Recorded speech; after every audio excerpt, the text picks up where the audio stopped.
Solomon தன் ஜனங்களுக்கு வேண்டிய ஞானத்தை வேண்டி கேட்டுக்கொண்டார், எப்படி வழி நடத்தணும்.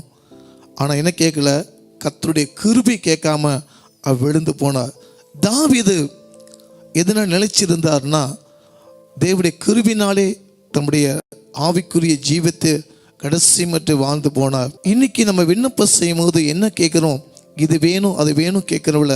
ஆனால் நீ இனிமேல் கேட்கும் போது என்ன கேட்குறீங்க, ஆண்டவரே உங்கள் கிருபை வேணும். அது அதிகமாக கிருபை பெற்றுக்கொண்டது யாருமா, தாவீது பெற்றுக்கொண்டார். நீங்கள் கேட்டீங்க, கொடுத்தார், எல்லாம் செய்தார். ஆனால் என்ன கேட்கல, முக்கியமாக அவருடைய கிருபையை நம்ம பெற்றுக்கொள்ளாமல் போயிட்டோம். ஆனால் இன்னைக்கு கேளுங்க, ஆண்டவரே நான் தெரியாமல் அநேக காரியம் வேண்டும் கேட்டேன், அதை காட்டிலும் உங்கள் கிருபை மேலானது. வேதம் சொல்ல ஜீவனை காட்டிலும் அவர் கிருபை மேலானது, வாழ்க்கை காட்டிலும் அவர் கிருபை மேலானது. வேதம் சொல்லுது நிற்பதும் நிர்மூலமாவது அவருடைய சுத்த கிருபை. இப்படி நீங்க வேண்டும் போது உங்களுடைய இருதயத்தினுடைய வேண்டுதலை கர்த்தர் என்ன செய்வார், நிறைவேற்றி கர்த்தர் கொடுத்து உங்களுடைய ஆசீர்வதிப்பார்.